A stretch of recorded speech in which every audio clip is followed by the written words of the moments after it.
Book చదువుతూ వెళ్తుంటే రోజుకోటి నేర్చుకుంటున్నాం. ఒక్కొక్క ఎపిసోడ్లోనూ ఒక్కొక్క కొత్తది తెలుస్తుంది అనమాట మనకి. సో ఇప్పుడు నేను ప్రజెంట్ 44th పేజ్లో బ్రహ్మానందం గారు ఒకటి రాశారు.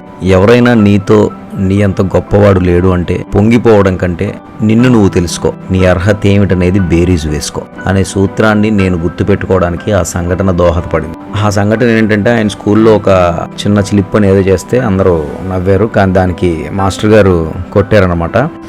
అప్పుడు అందరూ అనేవాళ్ళంట, బ్రహ్మానందం అనే బుడతడు అందరినీ ఏడిపించగలడు, నవ్వించగలడు అని నా తోటి వాళ్ళు అంటూ ఉంటే అదే నిజం అనుకుని భ్రమలో ఉండేవాడిని. కానీ ఇప్పుడు ఆలోచిస్తే అర్థమవుతుంది అదంతా అర్థం లేని అభిప్రాయం అని. సో చుట్టుపక్కల ఉన్న వాళ్ళని అన్న మాటలు మనం పట్టించుకోవడం కాదు, ముందు మనం ఏంటో మనకు తెలుసుకోవాలని చెప్పేసి తెలిసేలాగా ఆ ఎపిసోడ్లో రాశారు. సో దాంట్లో ఒక కొటేషన్ ఉంది, చెప్తాను వినండి.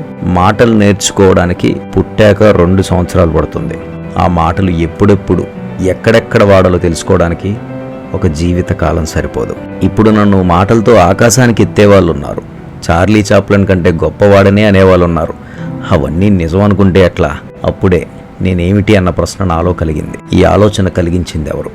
ఆ పరమాత్ముడే. సో మనం ఏంటనేది ఫస్ట్ మనం తెలుసుకోవాలి. చుట్టుపక్కల వాళ్ళు అన్నారు కదా అని చెప్పేసి మనం ఇదైపోకూడదని చెప్పి ఒక అర్థం వచ్చేలా రాశారు. ఇది ఈ రోజుల్లో అందరికీ తెలియాల్సిన విషయం. సో ఫస్ట్ మనం వాట్ ఈజ్ వాట్, మనలో ఏముంది, మన టాలెంట్ అనేది మనకు తెలియాలి.